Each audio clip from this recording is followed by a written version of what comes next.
Excellent. We are live. At least we should be, hopefully. How's everyone doing today? Hopefully, let's get some feedback in the chat. Audio and visuals good. Hopefully, it's all good. Excellent. Look, I've got some viewers now. Cool. Get everything set up.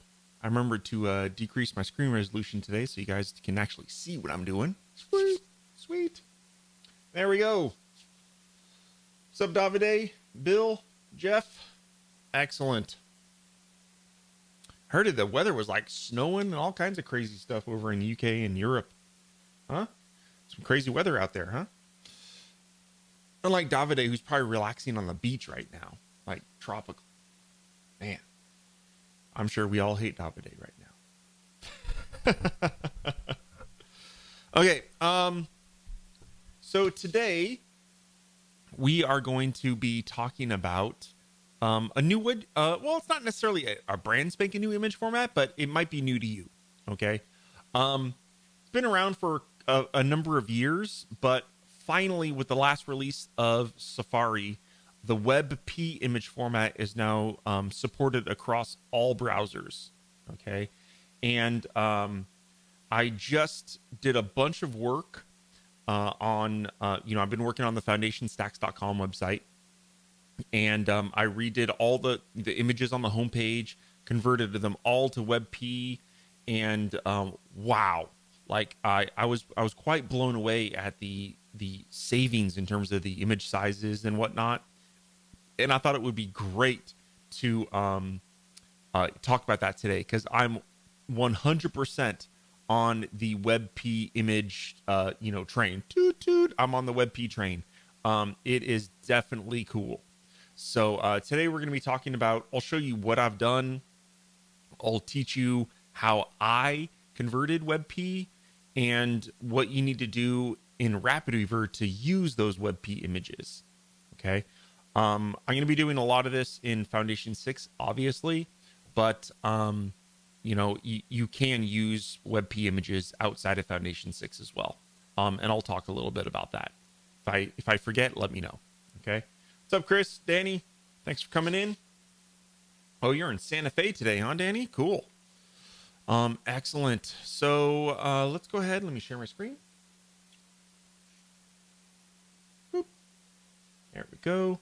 Let me just let's go to the website. So if you go to foundationstacks.com now, you should see that it is like blazing fast. It gets anywhere from a 98 to a 100 on Google page speed now, which I'm pretty stoked about. So it is really, really fast. As you see, it's a pretty nice looking site. All of that speed, not all of the speed, but a lot of the speed had to do with converting images to JPEGs, right? I mean, for years, images like this, because this has a transparent background, right? I've done a video on how it did these little blobs in the background, and then these images are sitting on top of it, right? So that's two independent images. They are separate. The purple blobs are SVGs, and then the images that's on top is a PNG. So, or it was a PNG. Now they're WebP images. But this image as a PNG is just ginormous, right? It's huge. It's like over a megabyte. And we can't have, megabyte plus images on our web pages. It really will kill your website performance, right? So, but the WebP versions were like 100 kilobytes, 150 kilobytes. So I'm stoked now that we can maybe start using PNGs a little bit more so that we can get some nice effects like this. I mean, this is a beautiful image, right? And, there were some hacks where, I could potentially have used a JPEG and made the JPEG have a white background, which would match the white background of my website, right? And yes, there are hacks that you can do to do that, but sometimes just using a transparent background is just the easiest thing to do, because then you don't need to worry about those hacks or worry about image compression where someone can see that the white background of your site doesn't perfectly match the white background in your image, right? Because of some image compression tool, or because Firefox decides it wants to brighten up colors on a page, right?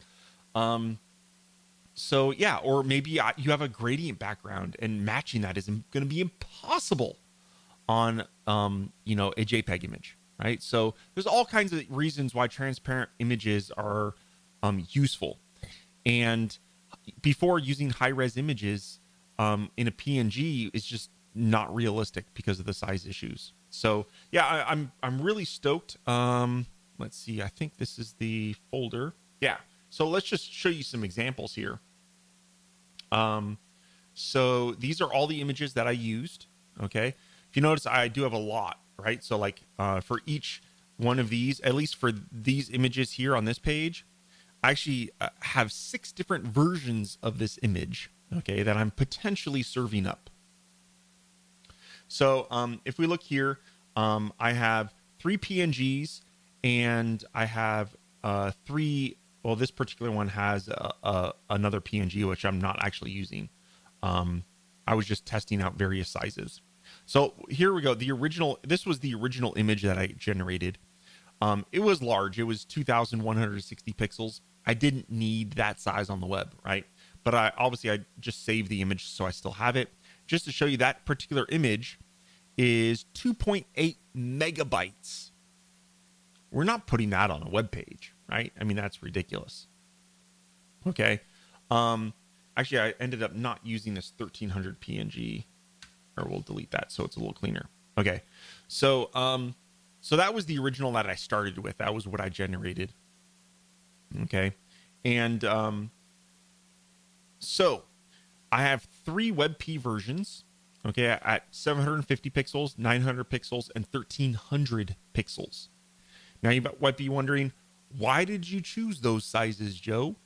Well, essentially, obviously, this is going to be small, medium, and large. Okay. And let's look at the size difference here. So a 1300 pixel WebP image. So this is 1300 pixels, which is used on desktop, which is right here. Now you might be asking, well, Joe, this image is ginormous, and why do you need that big of an image when you're only displaying it at this size? Well, I have a Retina display. And nowadays, most computer screens and mobile screens are Retina. So, and as you might know, a Retina display means for every 1 pixel, it's actually 4 pixels. And some even are 6 pixels, I think, right? But most of the time it's 4, right? So it's normally 4 pixels generate 1 screen web size pixel, okay? Because the pixels are getting so tiny now. So when if I supply an image, I need to supply, if I really want this image to be razor crystal sharp on Retina displays, I need to supply an image that is double the width, double the height. That way the browser will properly display that image and display every pixel instead of using 4 pixels to display 1. Does that make sense? So let's say this particular area is about 650 pixels, okay, wide. If I were to display if I were to provide a 650 pixel image, then the browser will use 4 physical pixels on the display to display 1 pixel in the image. Okay, but if I supply the correct size, it will actually, it'll use 1 pixel in the image to 1 pixel on the display. Does that make sense? Hopefully. So Retina displays have more pixels. So if we give it larger images, it'll render that more crisp, and the images will look really razor sharp on a Retina display. Okay. Okay. So I go ahead and I measured the sizes that I needed for small, medium, and large. Okay. So here I have the small size was 750 pixels. 900 pixels on medium, and large was 1300 pixels. And I didn't even talk about the sizing, right? Look, 1300 pixels, 187 kilobytes. Very acceptable. Okay. 900 pixels was 100 kilobytes. And on mobile, for 750 pixels was only 88 kilobytes. Okay, for on mobile. Really, really awesome. Now, as I said earlier, only the latest version of Safari, and let's say someone was potentially using an older version of Safari or an older version of Chrome or Firefox that doesn't support WEBP. For the near future, at least, we're going to have to supply a fallback image. You can't supply just a WebP, okay? Especially right now, as of, this is what, April 2021, because I'm sure a lot of people are still using Safari 13 or Safari 12, right? And that version of Safari will not display a WebP image. So in order to we have to provide a fallback to something. And in this case, the fallback is, because this is a transparent image, I'm going to use a PNG. Right? So now if you might be wondering, if you look here, I have 375, 450, and 650 for PNGs. Now, the reason I'm doing this was because, as we talked earlier, PNGs are very large. Okay? A 1300 pixel PNG would be really big. It was still over a megabyte. Actually, you know what? There, good. That's why I kept it. It was to show you guys. Okay. A 1300 pixel PNG is still 1.4 megabytes. I can't do that. Right? So, if someone is using an older browser, I've decided that they're going to get a non-Retina version of the image. So the image might be a little blurry if they have an older device that has a Retina display. Okay? And they're running an older version of a browser. Okay? Probably not many people. So they're going to get a non-Retina version of the image, which is 428 kilobytes. Again, it's a little large, right? But you know what? We got to do what we got to do. Okay. And then on medium, it goes down to 222. And if someone's using a mobile device that doesn't have Retina, which is that's really, I can't actually, to be honest, I probably didn't even need to supply this, because I don't think there are any mobile devices that are still in use nowadays that don't have a Retina display. Okay. But if it happened, it's 166 kilobytes. Okay. So that was my strategy in terms of what images to use. I needed to balance out image file size with how we're going to, prioritize these images, okay, to make sure it's as fast as possible for the people that are browsing. Okay. So how do we get all of these images, okay, into RapidWeaver? Okay, so I'm going to show you how I did it. This is the actual project. Okay, I will show you how I did it. And here's that same exact image, just so we can see. Okay, so this is the Foundation 6 picture stack. Okay, and as you know, I've done videos on the picture stack before. You can supply multiple versions of an image with with logic in terms of when a browser should use it and when it shouldn't. Okay, so if you look here, I have 1, 2, 3, 4, 5, and 6. The sixth one is the default image, which is in the main picture stack. Okay. So essentially the picture that you add to the picture stack itself, okay, is going to be the default. And when you're supplying multiple, that in this case, that was the 375 PNG. That's going to be the default. It should be the last resort image. Okay, so if a device failed on all of these things and it knew it couldn't display them, then whatever we add into the main picture stack is going to be, again, that's our last resort image. And this last resort image is what displays it inside edit mode, which is why it kind of looks a little blurry right now, right? Because it displays that smaller default last resort image. Okay. But if you look here, hopefully you guys can see this. I know this the purple's kind of cutting it off a little bit. So if you notice the WebP, I'm using the warehouse child stack. So if you click on this, you can add drag and drop images or warehouse. As of right now, you cannot use WebP inside drag and drop. So in these particular two, these were PNGs. Okay. I added the PNG. I just used drag and drop. So it's managed locally inside here. Okay. If you were to drag and drop a WebP image into any image setting in any stack, that it won't be a WebP image. Stacks will convert it to be a PNG. Okay. So if you want to use WebP, you're going to have to warehouse these images. Okay. Now, the easiest way to warehouse them is actually just if you use RapidWeaver's resources. So here I'm in RapidWeaver's resources. Actually, I don't need this image. We'll leave it there just in case. If you look here, in resources, you can create little folders. So I created a folder for the home page. Okay. And I just dragged and dropped the WebP images into the resources. So I took my images, okay, and I dragged them into resources. I already add them. I'm not going to do it again. Okay, so you just drag and drop. And to add a folder, you can just right click in here somewhere and just say new folder. And then you can add folders. Okay, so I created a folder for home.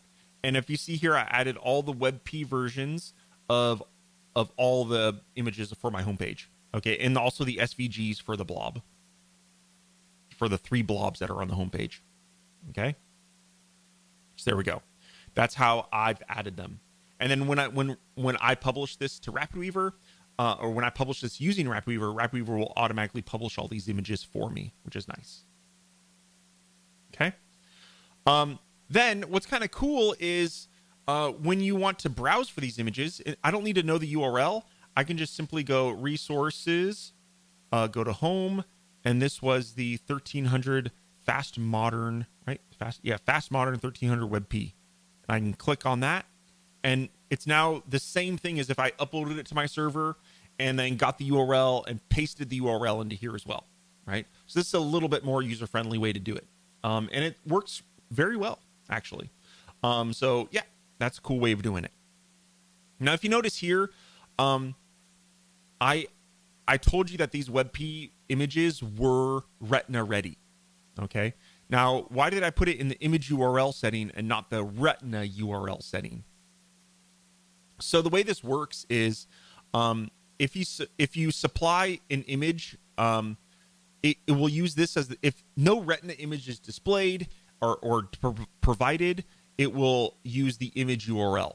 However, if you provide a Retina URL, you have to also provide an image URL. So this essentially means if you wanted to supply a non-Retina version and a Retina version, you would supply both. But if you only wanted to supply one, you would use the image URL. Hopefully that makes sense. Okay. You know, I should probably update the tooltips for that. Let me make a note of that really quick. I should add that logic into the tooltips so people understand that.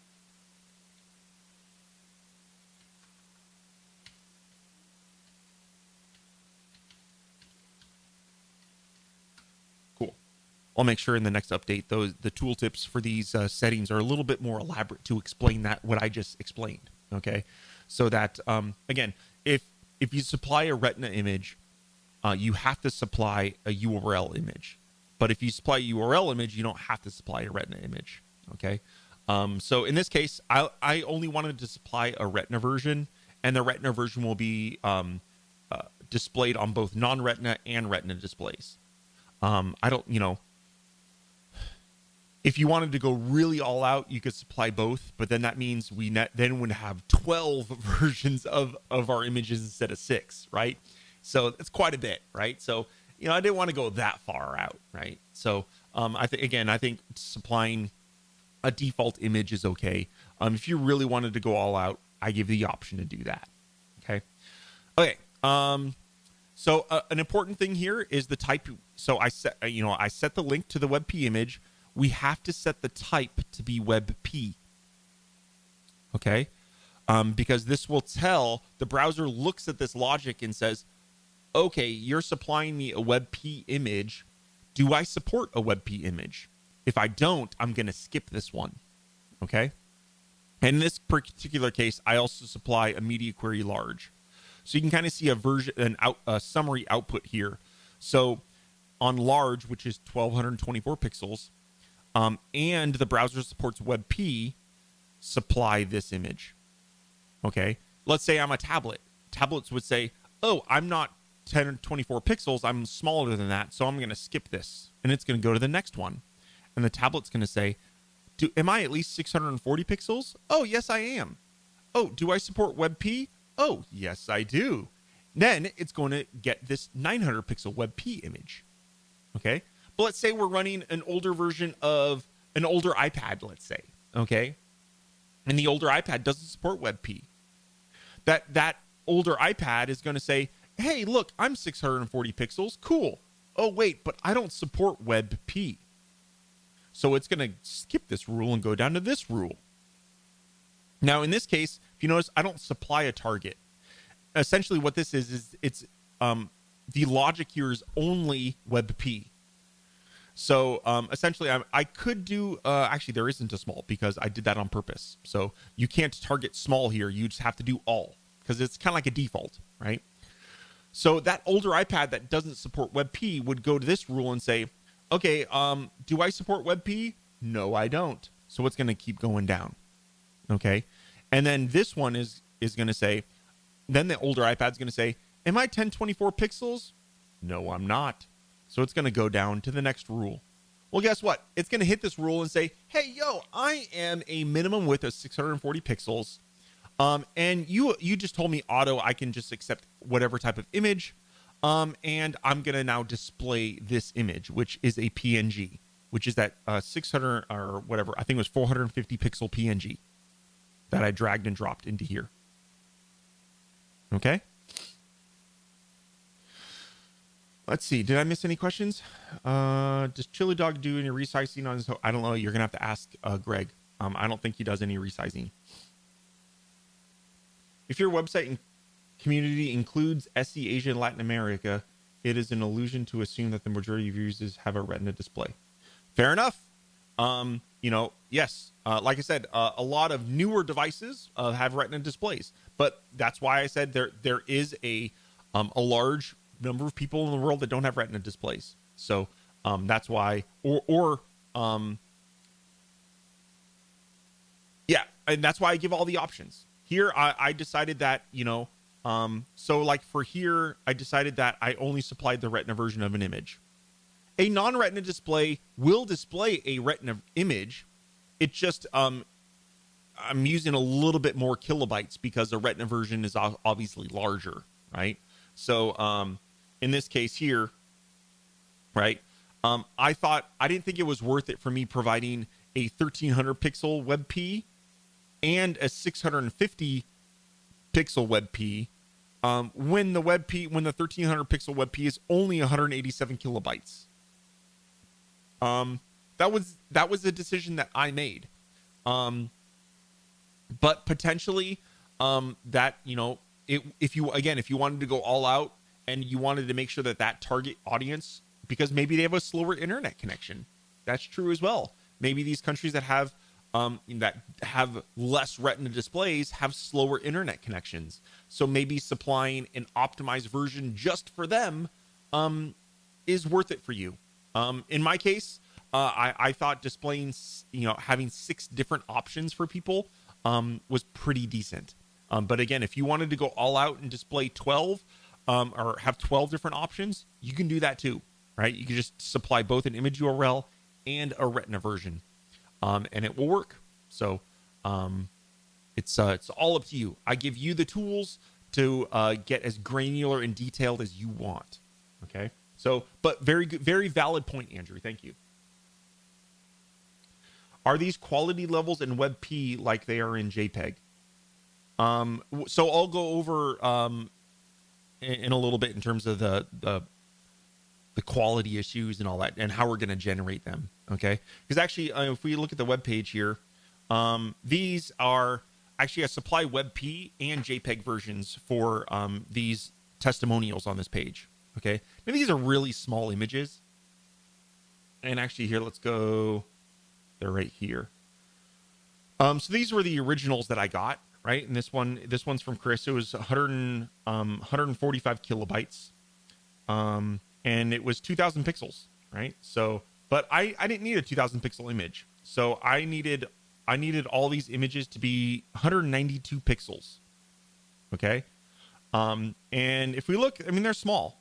And what I did was, if you look here, the WebP, let's see, the WebP image is 3 kilobytes.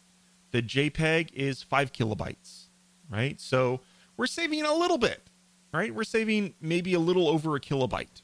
Okay, look, this one of Gary, the WebP is 7 kilobytes. The JPEG is 8 kilobytes. Okay, so there is some color, if you notice, on this, it depends on the image. Some of them have some color differences. Probably it depends on the, you can look at it, right? So we'll look at the tools that I used. I'll show you everything that I used today, and you can tweak and play around with all that stuff. Okay. So yes, WebP works with JPEG images as well as PNGs. It's basically, does it support transparency or not? And it does. So you're going to get less of a size difference with a JPEG compared to a WebP versus a PNG to WebP. Okay. So for your particular images, if you're a photographer, play around with things in terms of quality versus image size on a JPEG versus a PNG. Maybe we can do some, or JPEG. Maybe we can do some comparisons in later on today.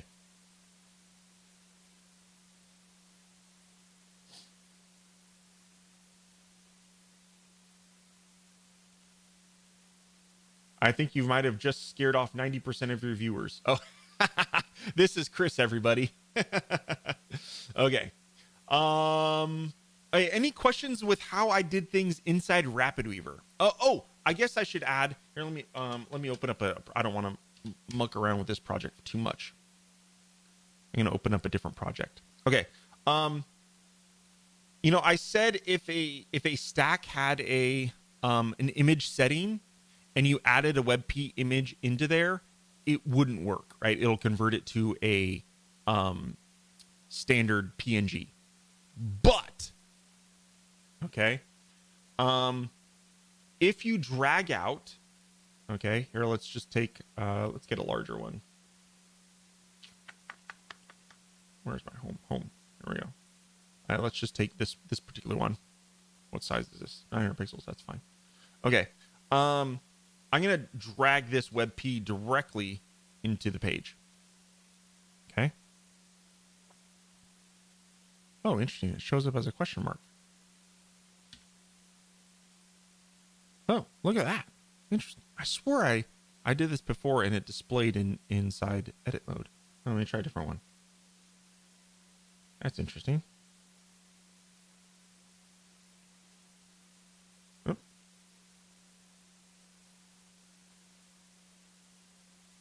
Oh, there it goes. Very interesting.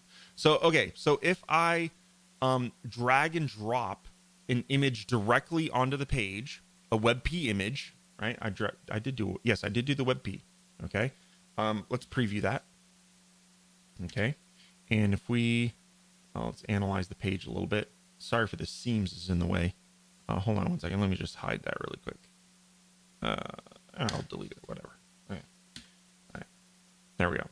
All right. So if I do inspect element on this, I think I have a height on this container. That height. Yeah, there we go. Let's get rid of that. Here, let's just get rid of this height setting. There we go. Okay. So let's go ahead. If I inspect this image, we will see that it does use the WebP image. Okay.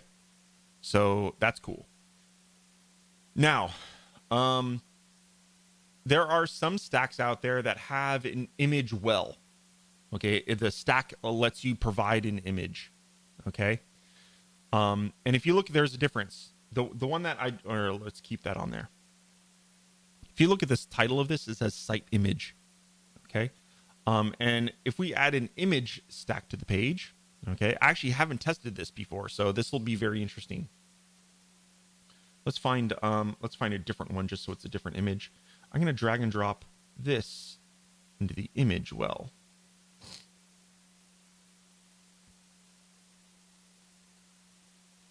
Okay, so I don't know the results of this. This will be interesting. Okay, so we know that a site image works with WEBP. This is a normal image stack. Okay, if you notice that there is a difference between the two. The image stack, this is the same. The image stack behaves the same as if any other third-party stack supplied you an option to drag and drop an image here in edit mode. Okay, so let's preview this. I actually don't know if this is what the results of this are going to be. Let's inspect this image, and it is a PNG. Okay, I suspected that was going to be my guess. Okay, so the only way WebP will work with drag and drop is if you use this site image stack. And you know why that works? It actually makes sense because if we go to open up our RapidWeaver resources, we will see that voila, that image is added to the resources, and RapidWeaver actually uploads that into the resources of your site. Okay, so that's kind of the background of how site image works. Okay, whereas the normal image is embedded into the page. Okay, or it's not embedded in the page. It's specific to the page. Okay, whereas site image uses the resources, adds the resource for you, and then kind of does that linking for you. So that if you use the same site image on multiple pages, it uses the same warehoused style image. Okay, so that's good to know. I would say most people probably aren't using site image, but if you want to use WebP as drag and drop outside of Foundation 6, that's your only bet. Okay, if you are using Foundation 6 though, yeah, you have to warehouse it. You can still use the resources, and that makes it a little bit easier because then you can just browse for it using the link tool. Okay, hopefully that helps. Okay, yeah, I think that covers everything inside RapidWeaver.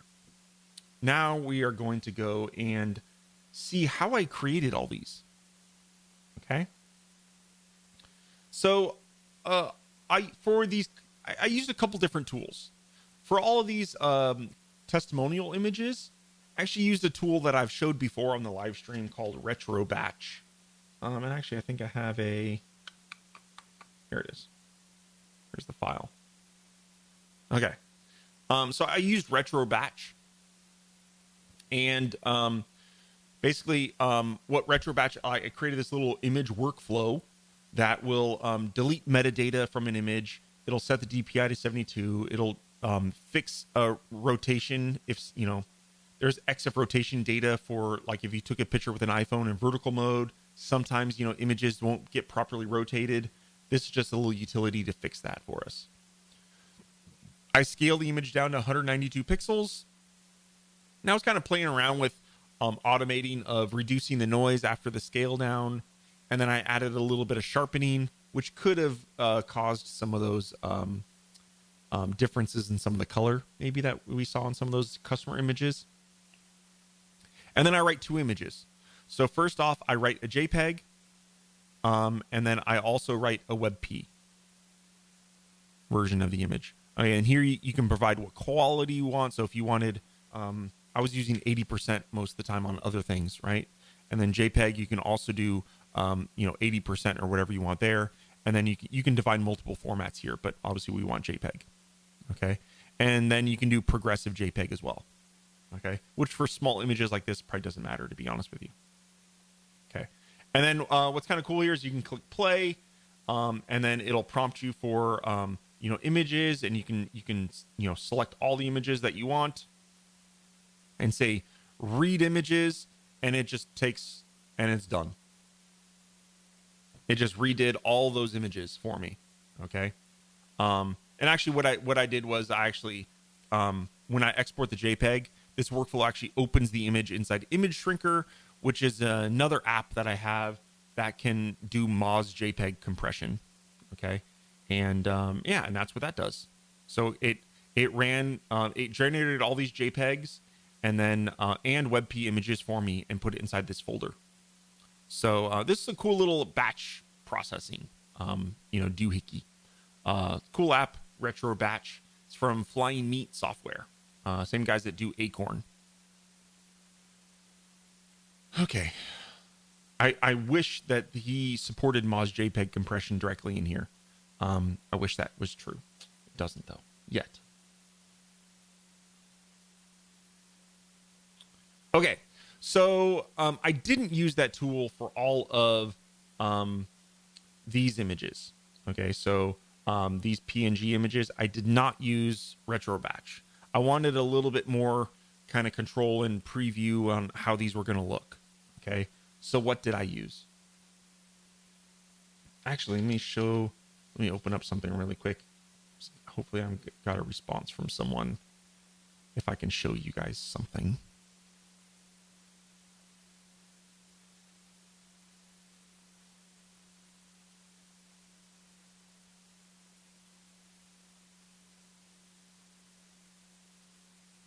Okay, never mind. I can't show you a sneak peek of an app.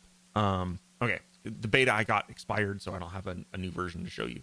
I didn't actually use it for these images, but we will show you something called Squoosh.app.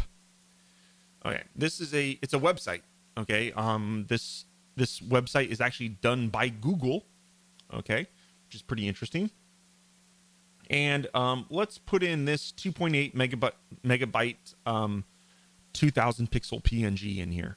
Okay, so let's go ahead and drag and drop that in there. Boop. Okay. So what's kind of cool is over here we have this slider, right? Lets you see the before and after. Okay, so the original's over here, and over here is the edited version. Okay, so by default it does Moz JPEG. Okay, but we don't want that because if you look here, it actually does. It changes all the transparent backgrounds to be black, and that's not what we want. Okay, so we're going to go ahead and choose WebP. Okay. We want to preserve transparent data, so we're going to check that. And then we also want to resize because I don't want it to be 2000 pixels, right? So we wanted 1300 pixels. Okay, so at 1300 pixels,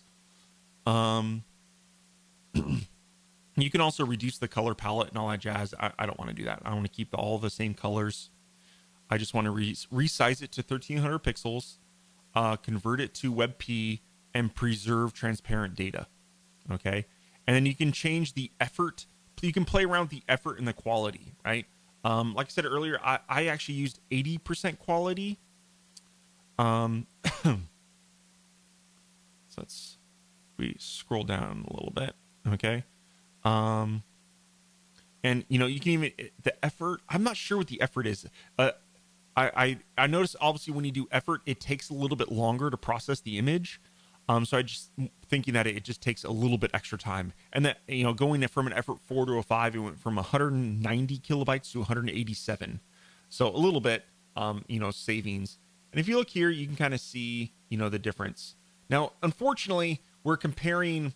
The unfortunate part here is we're comparing a 2000 pixel image to a 1300 pixel image at the same scaled up resolution, so it's going to look a little blurry, right?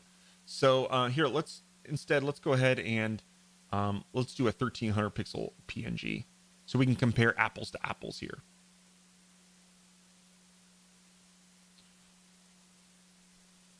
So here's the original, here is the WebP version. Okay, and I'm preserving transparent data, 80%. So there. So we're now at 184 kilobytes.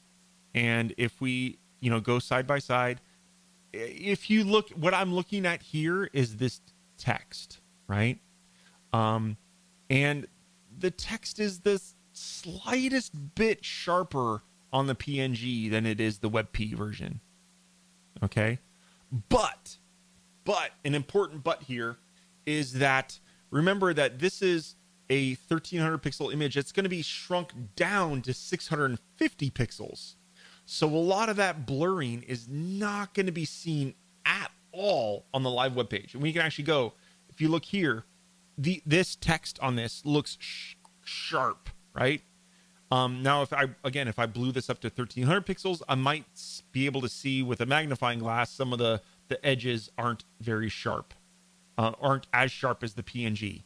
But we're going from 1.4 megabytes to 184 kilobytes, right? I mean, that is huge. That is really, really, really big. Okay. They also have this lossless, which I think really ups the. Now let's see what the size difference is on that. Oh, interesting. When you do lossless, you can do slight loss. So it starts off with 0 loss in detail. It'll be interesting to see what. Oh, see now it's still 1.1 megabytes, and that's useless to me. Okay, so yeah, so we want lossy. So we're going to lose a little bit of detail in order to save a ton of space. Okay, and this is again Squoosh.app. I'll put this in the chat.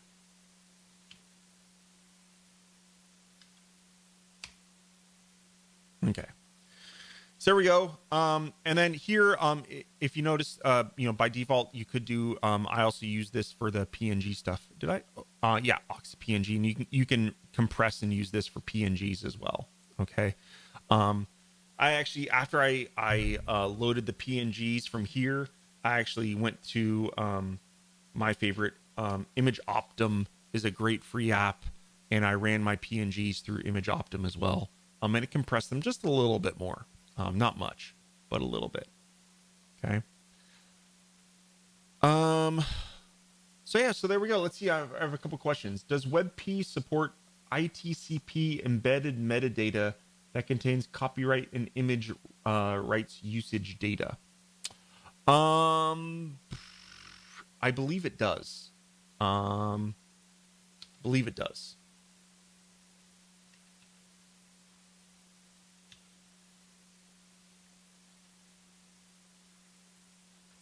Oops.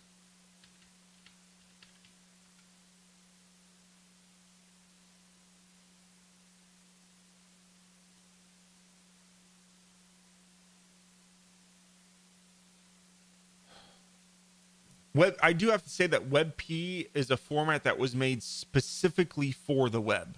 So you're probably not going to be sharing WebP images around with family and friends, right? It really was an image format made specifically for web browsers. Okay. Just to let you know about that. Let's see. I'm pretty sure that it does. I mean, let's go back to the search. I don't know the answer to that.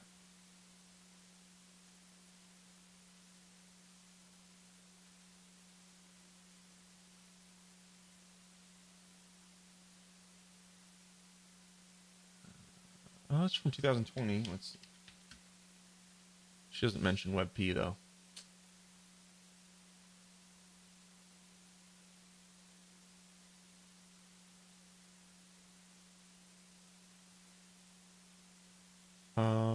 There, let's see. If I go to here, if we go get info.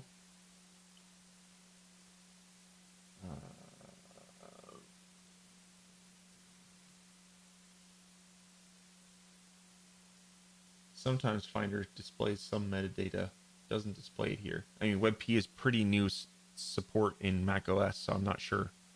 That is a great question, Andrew, and or whoever, yeah, it was Andrew that put that. That's a great question, and I don't know the answer to that. My gut feeling would be yes, that it does.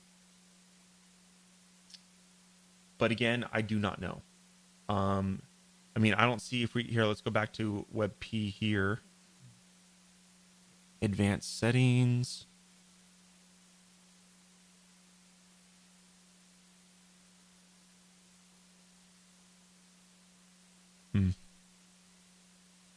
I don't see anything with metadata. Doesn't mean it doesn't support it, but I don't know. Let's see here. Oops.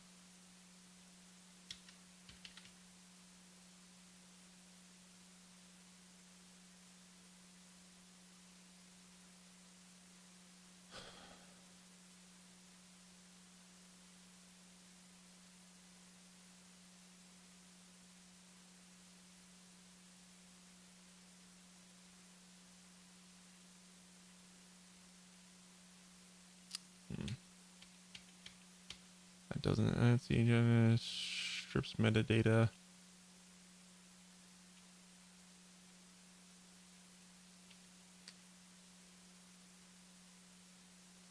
I don't know. None of these answers on the web are that I've searched for kind of just tell me whether or not that is true. Peter is asking about JPEG version. Oops. What did I do?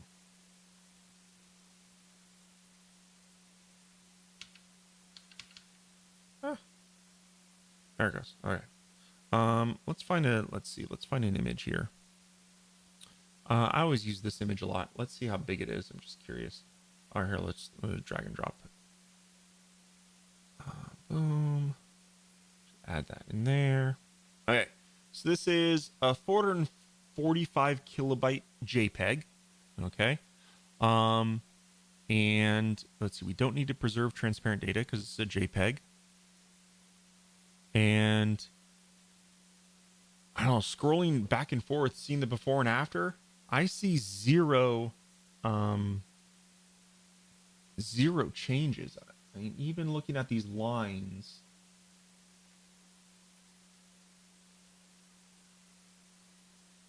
actually, I think the WEBP actually cleans up some of the artifacts from the JPEG that are in there. And actually, I think the WEBP version actually looks better. I mean, I don't know if you guys can see this over the live stream, but it's very minute detail. I'm looking at this right here. And there's some artifacts there that actually get removed in the WebP version. And yeah, I mean, if you were to up the effort on this a little bit, I mean, look, like 99, it's under 100 kilobytes now for the same image. So I don't know, for me, that again, toot, I'm on the WebP train. That is pretty impressive, right? Very, very impressive. I don't even know how big this image is. What's the size of this image? It's 1500 pixels. So this is a banner image I would use this size image on a web page, right? But 99 kilobytes is a lot nicer than 445 kilobytes, right? 100%. I mean, it's 5 times smaller. It's crazy. Does the quality setting in Squoosh only apply to the source images that are JPEGs and not to the PNG source images? No, it applies to both. So it has a quality slider, and if you change it, it'll change the quality, right? So if you want quality to be, if I change this to be quality 100, well then, hey, we go from to 415 kilobytes. So yeah, I normally choose about 80%. That's what I normally choose. But let's go to like 90. That's still 200 kilobytes. So 50%, I think 80 for me in the quality for image compression has always been the sweet spot in terms of size and quality. Like unless you're really, really analyzing the photo. And remember, a lot of times we're scaling these images down as well. So we're supplying a Retina version of the image, so it's going to be scaled down from from the actual size of the image. So it's going to be even, the artifacts or any sort of degradation in the quality is going to be, smoothed out by that image being shrunk down. You're not going to be able to see most of those things with a naked eye, right? So yeah, hopefully that answers your question, Gaston. What about the use in Total CMS? So WebP and Total CMS, you can use it in a depot and file. WebP is actually already supported in those. So you can actually use, but for galleries and whatnot, that is not possible yet. Hopefully in version 2, it should be possible. The libraries for all this stuff is pretty new. So It's something I have on my list for version 2 because we want to, obviously make our sites as quick as possible. But for right now, if you really, really wanted to use WebP inside Total CMS right now, you can use that with either File or Depot, and it'll work 100%.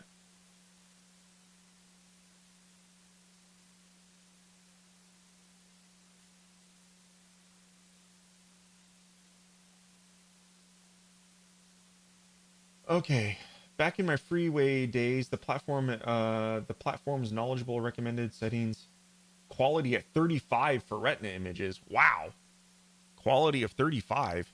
Let's test that, but that seems really low. Interesting.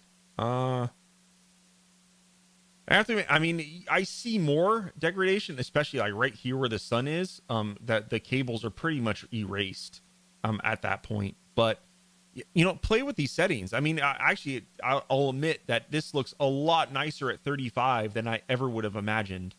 Oh no, look at the bridge here. You lose all the detail. It depends on how important is the image. Is it really, like, for example, if I were to see this image on a web page, I would think, hey, that's a nice image.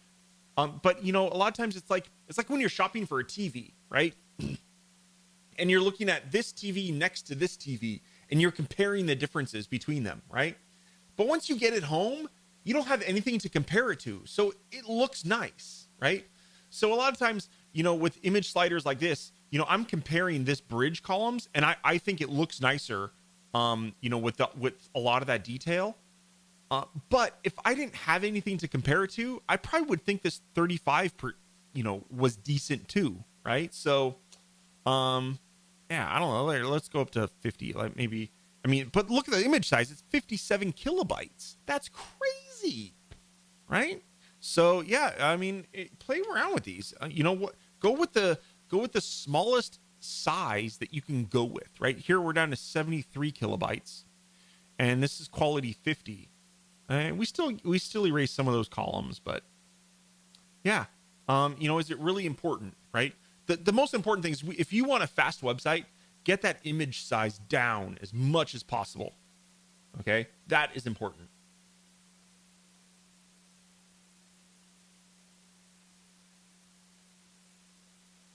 Okay, Andrew says he did a test where he put in a copyrighted JPEG and the metadata was stripped out. Also, WebP images cannot be copyrighted. There we go. Okay. So, again, but the metadata, the copyright metadata is maybe stripped, but that doesn't necessarily protect your image. I mean, people can use a JPEG that has a copyright metadata pretty easily, and they can strip that out pretty easily with any of a million free apps, right? So, I wouldn't not use a WebP image just because of that, right? A lot of times, a photographer, you can put in much lower versions of a WebP image, and again, if it's a WebP, people are going to be able to do less with it, right? Because again, that's a format used for the web. So if they try to convert that to a JPEG, it's converting back. It's kind of like making a copy of a copy, right? What can you do? Someone could take a screenshot of a JPEG on a screen, and then that screenshot won't have any metadata, right? So while I understand the desire to have the metadata in there, how much is it? It's not really protecting you, if you understand what I mean. There's so many ways around it. So yeah, I wouldn't take that metadata thing as a negative knock on WebP. I wouldn't not use it because of that, even if I was a photographer.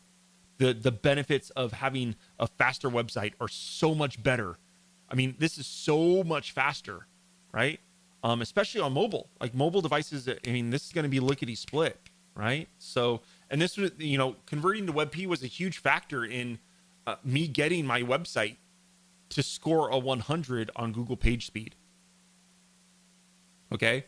So yeah, I had to run it. Google Page Speed's a funny thing. There was a couple threads on the forum this week or last week about it. And, if you just keep running your page, through Google Page Speed, you'll get different scores every time. I mean, not drastically. You're not going to get a 50 one time and 100 the next time, right? I mean, it's all relative, but it took me a few runs to get the 100 because I was at like 99 for a while. But funny thing, when you're at 99, it said I had a 99 and it said good job, but it didn't tell me why I lost to that 1%, which was frustrating me, right? But hey, I'm wickedly happy with how quick this website is. It is so fast. And yeah, it's all possible because of Foundation 6. It's really, really awesome. And yeah, WebP helped out a lot, an immense amount, actually. Another thing that actually, not so before, I had this video on the page in a light box, and before I had this videos on my YouTube channel, and I had embedded a YouTube URL in here. And immediately, just by having just a YouTube embed on there, my score went from, 98, 99 down to 80, right? And it was only because I had a YouTube embed on the page. So, yeah, that sucked. So yeah, what I did was, I'm hosting the video myself using the Foundation 6 video stack. And, yeah, and I got my page speed score back up, and I have less load on the page. Because, yeah, YouTube videos load a lot of crap on your page. So there we go. If you want a faster website, don't do YouTube, Vimeo, or keep the embeds down to a minimum. Also on this page, I have 0 Google Analytics. I have 0 Facebook pixels. I have none of that stuff. There's nothing on this page. Okay. I do an experiment. I think having this page be as fast as possible is more important than Google Analytics to me, or tracking if someone viewed a video on Facebook or on YouTube, right? Yeah. So I mean, I think YouTube is great, and still on all the demo pages, I still have video wall that has all those YouTube embeds and the players and whatnot. But for the homepage, like, I wanted the homepage just to be ripping fast, right? So anyway. Hopefully this helped you guys out a little bit. Let's see. WebP saves just 2K on for mobile with my images. I find that hard to believe. It depends on what settings that you have, Andrew. But only 2K on a 53 kilobyte JPEG. Okay, got it. I thought that was a 530 kilobyte JPEG image. 53 kilobytes. Okay, you know what? I can see that, like, on those other images that I did earlier, that it was like 1 to 2 kilobytes for a 10 kilobyte image. Yeah. So you're going to get less savings on smaller images like that. Right. So, and it's up to you whether or not, whether you feel it's a benefit or not. But if you have 100 of them on the page, like, for example, those the customer images that I was saving 1 to 2 kilobytes per image, but I had, I think, 15 of them on the page. That's, 30 to 50 kilobytes. On a mobile device, that could be something, right? 50 kilobytes on a mobile, that could be a fraction of a second, right? So every little bit counts, right? Just saving it. When I'm working on Foundation 6.8 like a lot right now. A lot. Like, I thought I was going to be done a long time ago, but I'm spending so much time like saving microseconds here and microseconds there, but every little bit counts. So, yeah, maybe you save 2 kilobytes on that one image. Maybe similar images, you could save 4 kilobytes or 5 kilobytes on a 50K image. I don't know. Right. But every little bit counts, especially if you have a lot of them, right? They all add up. So, but it's all about you if you're willing to put in the time that it takes to create all those images, you have to balance. It is a balancing act, right? If you have tons of them and it's going to take too long and it's too much work and you don't feel it's enough effort. Like, for example, I didn't think it was a good enough effort for me to supply Retina and not Retina versions of those WebP images, right? I just felt that that wasn't needed. Okay. So, it's all a cost benefit analysis in terms of what you feel is worth your time and effort. Okay. Should I use RetroBatch with the original JPEG file or can I use an already reduced retro batch? It doesn't matter. You know, I would always start with the highest resolution image you can. That would be my opinion. Instead of, yeah, I did notice, although I did notice when we did that PNG, when I started with a 1300 pixel image, it was different than when I started with the 2000 pixel image. The resulting WebP was a slightly larger when I did the 2000, but maybe it's because it had more detail. I don't know. So again, it's kind of like if you resize an image and then that is your new master and you create versions off of that, it's like having a copy of a copy, right? You're going to start diverging from the quality of the original. So, so yeah, take that. Hopefully that helps out. Cool. Sweet. Thanks, guys. I hope you have a wonderful rest of your week. Hope you enjoyed today's stream. I actually thought it was going to be quick, and I'm like, oh, this one will be, I'm only talking about WebP images. It's going to take 30 minutes. But you know me, I could just keep talking forever. So hope you guys enjoyed that. Hopefully we'll see a lot of you guys on Friday. And yeah, we'll talk to you soon. Take care, everyone. Bye.